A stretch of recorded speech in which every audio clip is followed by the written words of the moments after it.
everybody. Dr. Ron Oberstein, president of Life West, and welcome to another edition of our Life by Life West, a phenomenal series we've been doing probably for the last year and a half or so. And today, well, of course, I want to introduce my partner in health, Dr. Mary. We got a great guest today, and we've known this chiropractor for many years. We've got Dr. Savvy Ford. Savvy, welcome. Thank you. Yes, and Savvy graduated, I believe, right? Didn't you graduate with our oldest daughter, Lauren? I did, yes. We knew you while you were in school. She's a 2014 grad of Life University. Right out of college, right out of chiropractic school, she spent 2 years in Atlanta doing an associateship, and then she ended up going to her hometown of St. Petersburg in Florida, and that's where she's been ever since. 2016. So she's been practicing now for what, 5 years, going on 6, right? Since 14, so going on 7. 7. Yeah. No, but in St. Pete. How long have you been in St. Pete?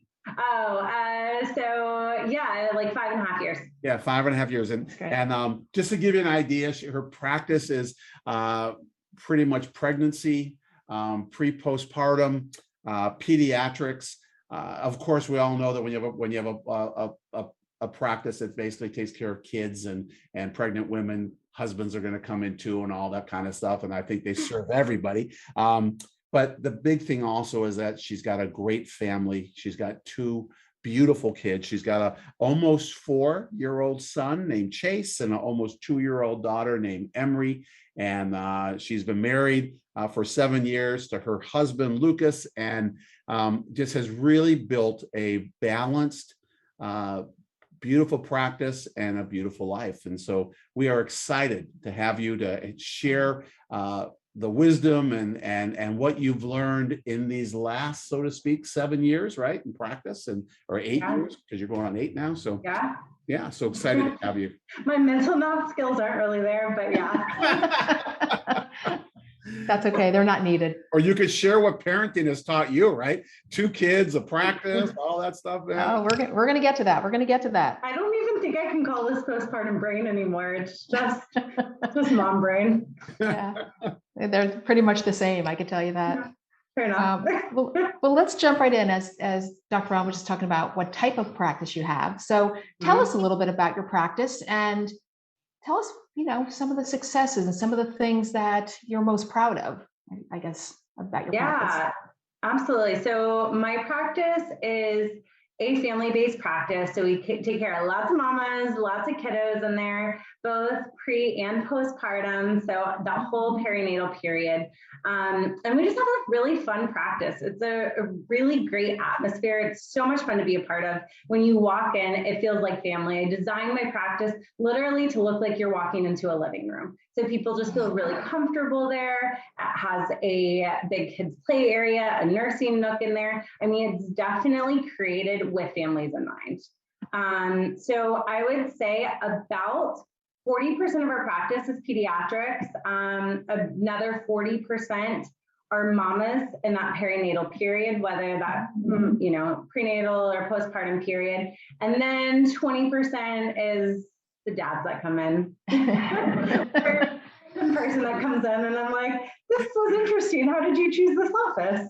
You're a great fit. We love taking care of everyone. But yeah, it's just so much fun. I would say that, I was actually reflecting with my team. We had our year wrap up just recently. And one of the things that I feel like we've really grown so much with, and I have 2 other docs in the practice. So there's 3 doctors total. I have 2 CAs and they're phenomenal. By far right now, I have the best team I've ever had. And I think one of the things that we've done a really good job of is not only creating a really good culture within the team, but because we all love hanging out together. I mean, it's our second family. We probably spend more time together than we do with our own families at certain points, and so we all get along so well, have a great relationship, both professionally and personally, but also creating that same type family culture within the office too. and just treating people like they're family. And I think that they feel that personalized experience, even when it comes down to our intake forms.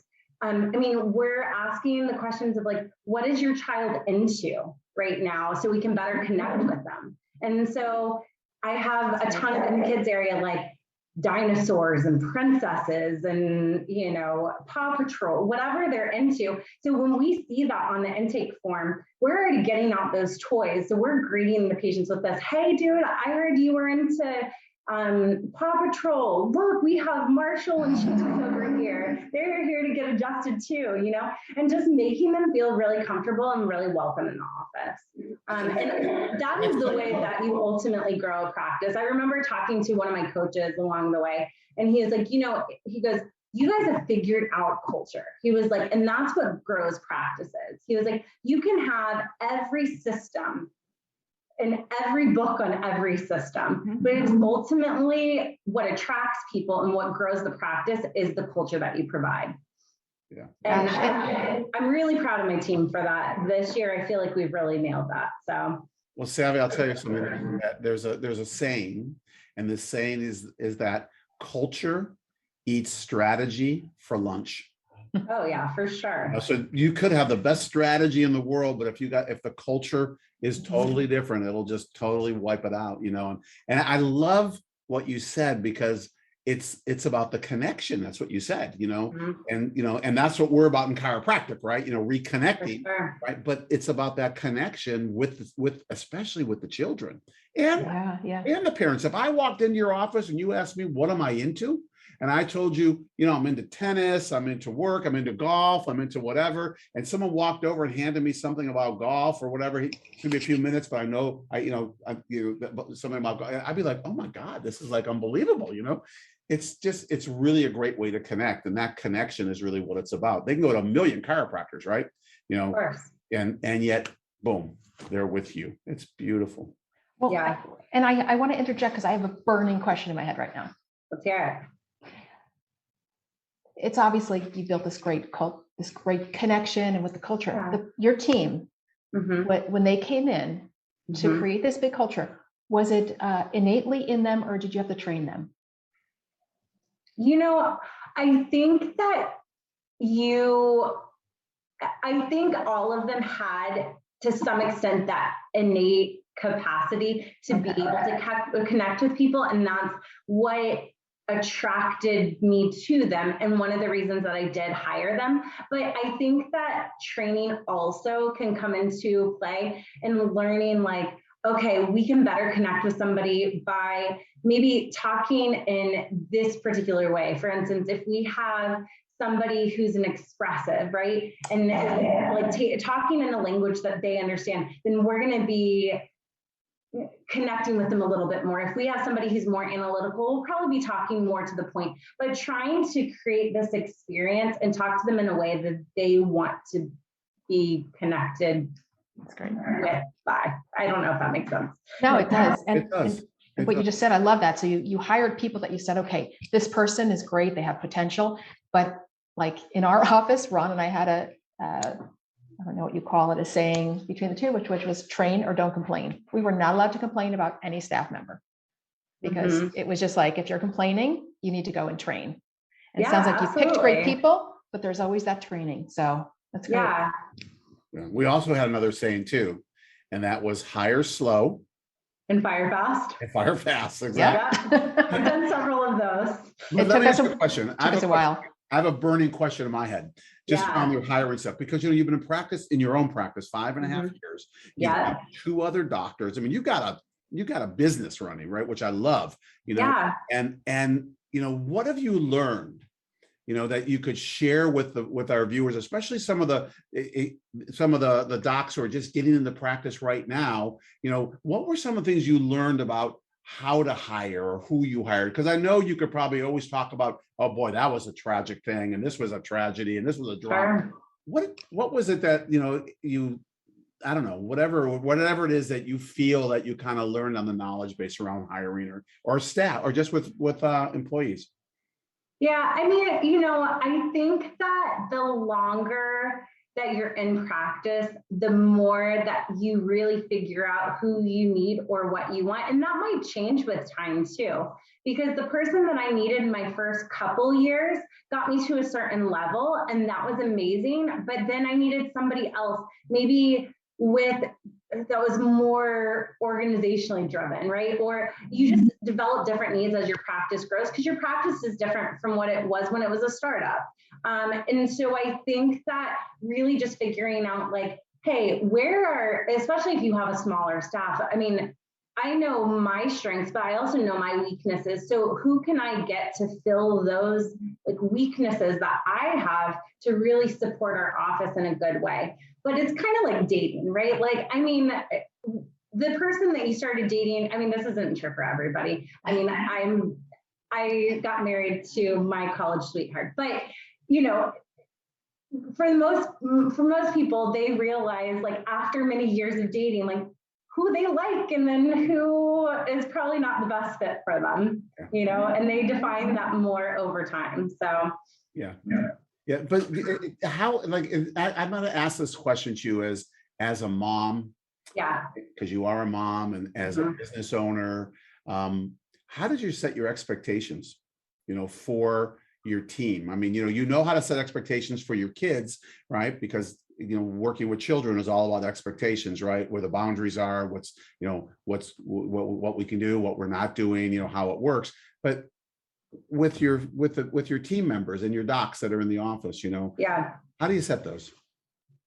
Well, I just really figure out, number one, defining what their main role is. So for instance, with one of my docs, I have one more in like a primary communication role. She's so good with connecting with patients. She's doing a lot of our day one and day two. Her close percentage is really, really high. I have another one who's more newly out of school, and she's a rock star when it comes to social media, right? So she's taking more of a lead on some of our new marketing things and the reels that are coming out, and the different social media videos that we're doing, and she's handling more of that. So figuring out what people's strengths are and I always set KPIs or key performance indicators around that. So number one, really defining what their job role is. Of course, that is going to be, I mean, they're going to have to do all the chiropractic stuff, but what is their main focus? Where do they take ownership within the practice, and figuring out what that is, and then setting those expectations and setting different KPIs for them, like whether it be, for instance, if my lead communication doc, like I need to have her have a 75% or 80% close rate when it comes to converting people onto a care plan, right? Or whether it is my my more junior doctor who is doing a lot of the reels. Okay, I need one reel every week, right? And I want you to really own it, kind of deal. So I think it depends on different people, but yeah, just defining what your expectations are of them and figuring out what they're good at too, and where they can really thrive. That's right. So did you feel you hired people for the position, or was it more like, wow, this person's really great at social media, so I'm gonna move them into that? It was figuring out what their strengths are. I knew at a certain level I needed help, and it was really finding the right person, and the right person to their core, right? Like that embraced the same core values that we look at in our practice. Yeah. So somebody who embodied that, and then once they got on board, really figuring out, you know, what their green zone is, like where do they really thrive and what can they own within the practice. Love it. Yeah, and there's kind of a fine balance too, because in years and years of hiring people, like I'm like you are, like I'll hire someone because they're just a good person and they have a good heart, thinking like we can always find out what their strength is and then train them, right? Rather than somebody who comes in with all this skill set, but I don't look forward to walking in the office and seeing them, right? So, but there's that fine balance of finding just enough of each of those things. So, but good for you for learning that. So like early on, I feel like we took a little bit longer to learn this stuff, No, I'm sure it gets harder. Like if when we eventually get to a 4-doctor practice, right? Yeah. It might be a little tougher to figure out that 4th doctor, kind of like what they're going to own within the practice. So I think it's all ever evolving and ever changing, but yeah, I think you're right. It's definitely a combination there. And it sounds like it's organic, which is really cool. Like, it sounds like, I love what you just said. And when we get to our 4th doctor, like when it's the right time and it's organically there, and, and I wanted to say this to both of you as women, men tend to force things, like we'll sit there and we'll try to pound this square peg into a round hole kind of deal, where a woman will come and say, no, just turn the thing there, put it right there. It's like nurturing, and I think that organically, the more we nurture, our practice, and I know I won't speak for men, I'll speak for me, being able to more nurture, be more nurturing on that level, instead of saying, boom, the driver kind of a deal. Savvy, I got a question for you, Doc. We're talking about your business. You've got, 3 docs in the office and whatever staff, and you've got a very successful practice and and yet you took time, you had 2 babies in the last 4 years. Yeah. In a practice, 5.5 years. So, after a year and a half in the practice, my math tells me, you had a baby, so you're pregnant during that also, and then you have a baby, and then another baby, pregnant again, another baby. Probably haven't met many moments that you haven't been pregnant, except for right now. And you are, I don't know, but no, we're done. but we're how good. do you keep the balance? I mean, because the balance is different for everybody, but I want to address this more toward more toward the women chiropractors who are watching this, and looking at that age of wanting to be it, or the men chiropractors understanding what it takes for a woman, Yeah, I mean, it's definitely being a woman in practice can definitely be difficult, especially if, you're not practicing with a partner, or, I always looked at and I was like, oh man, it would have been so great to marry a chiropractor, because you always have somebody else in there and you can kind of do that with them. So it is a little bit more difficult. And I've got to say, that was probably one of the biggest things I struggled with Chase when he was born. Because at the time I was a solo doc. I didn't have any other associates in the office. And so I hired a coverage doc. I had her come in 4 weeks before my estimated due date. Turned out to be 6 weeks because my son wanted to come a month later. But she came in, so 6 weeks we had for her to get to know everyone. And that can be tough to hand over your first baby, right? Your practice, it's the first baby that you built. And I did that. I think I struggled with that a lot. My birth didn't go necessarily as planned. I was going for a home birth, ended up with a C-section delivery. But I also had a lot of pressure from my CA at the time saying, hey, a lot of people are leaving. They only want to only want to be seen by you. And I started feeling, I was probably having a lot of postpartum anxiety too, now looking back at that. And that definitely played into it. But I was like, oh no, I've got to get back there. So I went back a lot earlier than I anticipated. I would never tell anyone to do this. In fact, I would tell people not to do this. But I went back at least part-time 2 weeks after I gave birth. And after a C-section birth, 3 days in labor and a C-section birth.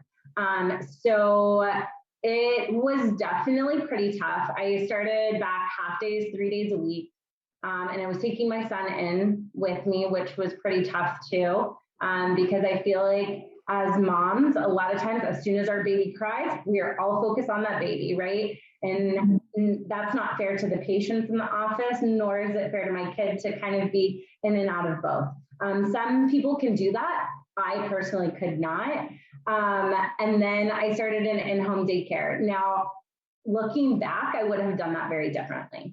I look back and I was like, you know what? If I were to give myself advice then going back, 4 years ago, I would have said, Savvy, what are you doing? These people are part of your practice, and a lot of them are moms themselves. They will understand that your body needs time to heal and you need time to connect with your kid. And these people will come back if they are a good fit for your practice. So me now would not have done that. Me then did do that, just being like, oh my gosh, I don't want my practice to fall apart. I worked so hard to build this so fast and have so much momentum. I don't want to lose that. But with my second kiddo, honestly, I really prioritize that, knowing how badly I did the first time around. So I gave myself 12 weeks off afterwards. And I felt a lot better going into it too. I like getting back to work. I didn't have nearly the postpartum anxiety that I did the first time around. But I had a team when it was easier. So I had one associate at that point, and it was a lot easier. By the time that I came back, Emery was a few months old. I was ready to hire my second associate on. And so at that point, it was easier for me to even take more time off, right? Because I had more people to help me in the office. So rather than working 7 shifts, I went down to working 4 shifts a week. And just was able to create a lot more balance. And I feel really good with that right now. I look back on 2021 at this point, and I'm like, this was the first year that I was really able to give a lot of balance to my life and prioritize my family and really feel like I was there for my kids a lot. And that feels really good. Nice. Gosh, and it's so hard because it's the number one question that I get asked by women students. Yeah. Of how do you balance it? And I want to have kids and all this stuff. And it's cool to hear your story because, it's, again, I'm one of those people, like, I don't want to just always just hear the success stories. I want to hear how this worked. And it's beautiful. Like it happened for a reason. Like when you said you learned from it, and you wouldn't do it again, right? Because it was so hard. It's like, I don't know how you did that, but there's a straight sympathetic state, like fight or flight all the way. Yeah, but you learned it and in kind of a short period of time. Again, you have, like Ron said, you have 2 kids within 4 years. Right. And now what a beautiful story of just like, here's what I did. I would have never done that again, but here's what I did. And then here's what I did with the second child, and I've got it. And you had more time and you felt more connected to your kids. You know what I'm saying? Like in a short period, like in a short window. Yeah. So thanks for sharing that. Like, Yes. The good, bad, and the ugly. Yeah. And I don't know for, a lot of the women chiropractors or the women students that are DCs, 2Bs, I don't know if there's one right or wrong way to do it. I see this question on like Facebook groups all the time, like how much maternity leave do you take? I don't know what to do or how to handle this. I don't know that there is a right or wrong way, but ultimately I feel like you've got to I think you really have to just put your family first in that and do what feels best for you. So what's your week look like, or your day look like right now on the balance side, right? Yeah, so right now I work Monday mornings, and then we do a team meeting every Monday at lunch. So I stay for that team meeting. I'm usually home by about 2 o'clock. So I'm there to pick up my kids from school. I don't work on Tuesdays. I do work, but I'm working from home and, finding more of that balance. On Wednesdays, I work all day, and on Thursdays, I work in the afternoons. So on Wednesday, all day, do you go home for lunch, or do you? No, not usually. I usually stay and I kind of work through lunch. Wednesday is my long day. Okay, so who's with the kids? Both my kids are in school, so they're at school regardless. Then you pick them up after? Is it all day? Not on my long day, but on my shorter days when I'm able to get home, on every day except Wednesdays, I either do drop off or pick up or both. Right. And then Fridays off? Fridays I'm off typically, unless I'm covering for one of my doctors that's not able to be in there. But for the most part, I usually take off Fridays. Nice. It's a good balance. Yeah, it is. It feels good right now at this point in my life. Yeah. I have a question. The other 2 docs, did they have kids? One of them does. My second associate I actually hired her pregnant. So she was about 13 or 14 weeks when she came on board. And so she has a little boy now. So yeah, she's a mama too. Yeah, because I love how you set that up, like you talked about not being married to a chiropractor. Being married to a chiropractor is a whole different ballgame. Oh yeah. For me, it was kind of like, okay, Ron, I'm out of the practice. And then there's times where he's like, oh, hey, are you ready to come back? You know, and I went back like 2 mornings, and that was so doable, but it was like, I waited a little bit. Yeah. And so I just wondered how, like, you got it set up perfectly, but I was thinking, gosh, what if the other 2 got pregnant at the same time? But you haven't had that. I have that.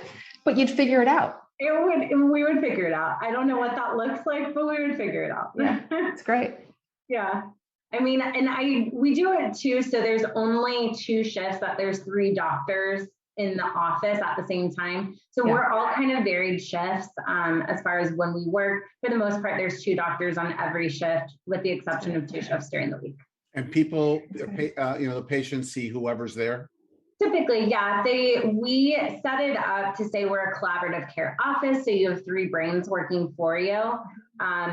But we do let them know after their initial report of findings, hey, this is for your time and convenience. However, if you do develop a preference, just let us know. We'll do our best to accommodate it. But we really try and focus our practice so that they have 3 different sets of eyes looking at them, 3 different hearts working for them, just really make it a team atmosphere.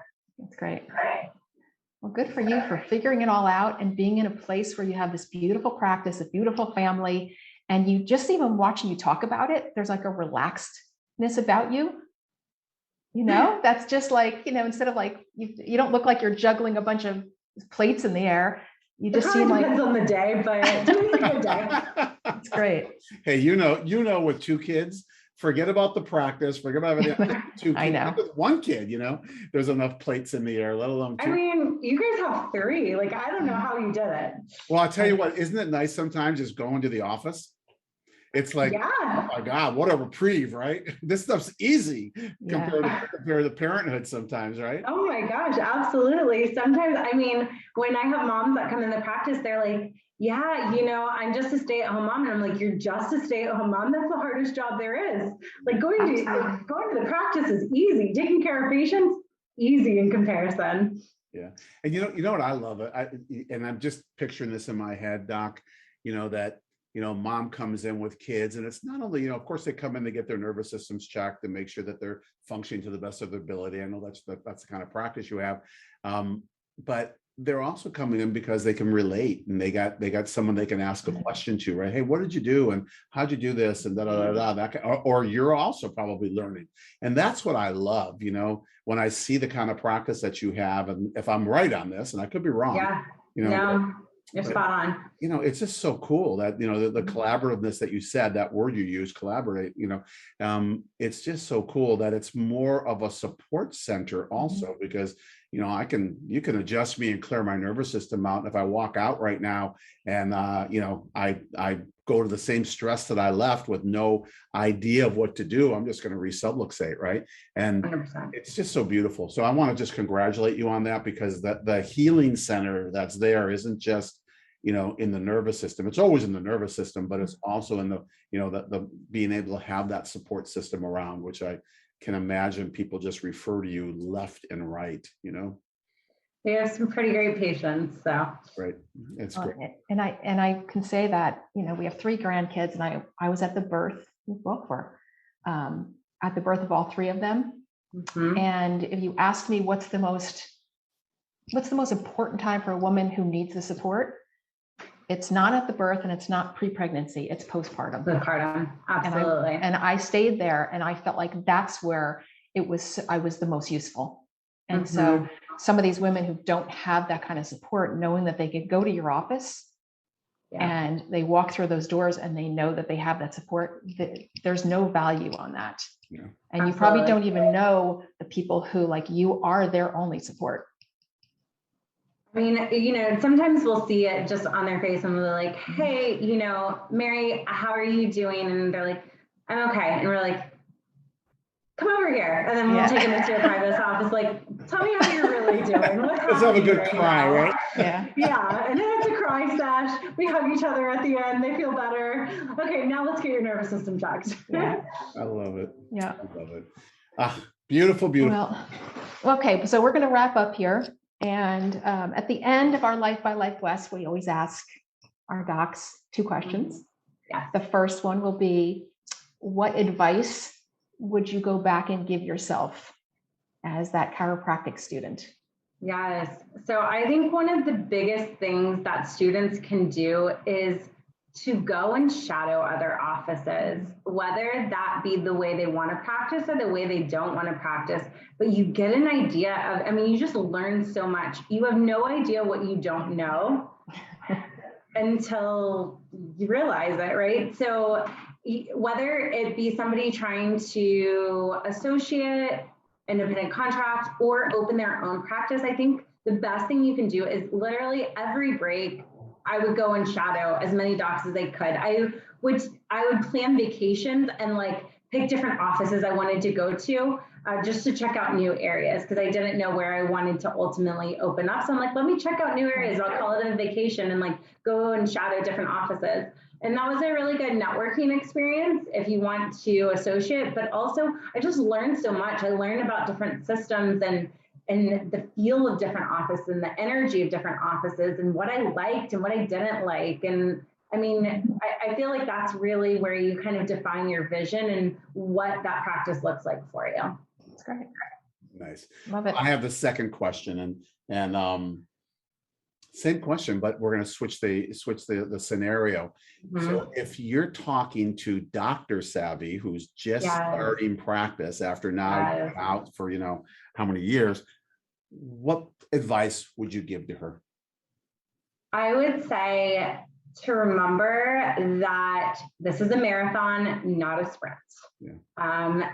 Success doesn't come overnight as much as we want it to, and not to get bogged down into the day-to-day kind of grind, but look at the overall picture of all you've been able to accomplish and what your future goals are and what that looks like for you. Base hits win ball games, right? Like we don't have to have home runs every single time. And we might get really down on us, especially, in the beginning of practice when you're like, oh, I only have this many people on my schedule, or, oh, this person didn't sign up for care. But really just learning from that experience, moving on, not taking it to heart and not getting so caught up in the numbers, just knowing if your heart is in the right place and you're working hard, that success is going to come. Yeah. I'm glad that you said that. That is one of the hardest lessons. And it's not even just for new doctors, it's one of the hardest lessons. And I love what you said, because it's like either the practice owns you or you own the practice, right? Mm-hmm. And what I heard you say is, don't let it own you, own it and be able to walk away from it and be able to, don't worry about it. You come back the next day and you got another chance to get up at the plate and hit more singles, right? And sometimes you get doubles and sometimes you hit a home run, but great. And those are really awesome days. But yeah. I love it. Well, thank you, Dr. Savvy Ford. Oh my gosh. Thank you guys for having me. Our pleasure. Our pleasure. Oh man, it's so cool. And I got to tell you just what really warms my heart. And Mary, I'm sure you'll agree with this. It's just so cool. Like watching, talking to you and then talking to Lauren, who you were in class with, and, and our daughters, and this generation of chiropractors who it's just so cool to see you guys stepping into yourselves, and I know it's going to be different in 10 years, we know that, but it's so cool. And I'm so proud of you. And I don't say that from a parental standpoint. I say that from a chiropractic person who's been around for 40 something years, and Dr. Mary for 35 or 36. And I know that you agree, it just makes me feel so much, my heart so warm to know that chiropractic is going to be in great hands, and it's just beautiful. So it reassures it. I know it will be, but it just so reassures it. So thank you for being. Oh my gosh. Thank you. That's so sweet. You're welcome. And to all of our audience, thank you. Dr. Savvy, she has a lot to serve and a lot to give, and gave us a lot today. So there's a lot to pick up on. And I just want to share this, if you're a man, you go, wow, pregnancy doesn't really, It does, because you know what Dr. Savvy's going through, what she went through, and that she shared with us. Well, a lot of us have spouses or partners or whoever that are, pregnant or having babies or have babies. And it's like, it's the same thing and whatever they're doing in their lives. So just remember that, and for our students that are listening, I think this just opens up a whole new gate that you can be able to look at and say, wow, there's people out there that are doing exactly what I want to do, and I can have what I want, and I'll figure it out as I go, but never let, anything stop you. And Savvy, that's what I got from you. It's like, nothing's going to stop me. I'll make it happen and I'll figure it out. And I'll get some bumps on the head maybe along the way, but it's okay. I'll figure it out. So we appreciate you. I appreciate all of our listeners. Thank you for being with us for another Life by Life West. We drop these every 2 weeks. The weeks in between that, we drop a Life Leadership line. And from myself and from my wonderful partner, Dr. Mary Oberstein, and from Dr. Savvy Ford, we want to thank you for being with us. We wish you the best. Keep hugging those kids that are around you and taking care of yourself, and make sure that you keep coming back and sharing these messages with more people. So just, send the link off to a friend who will need to hear this, because everyone needs to hear this. And until we come back at you, we'll bid you adieu, and we love and appreciate you. Thank you.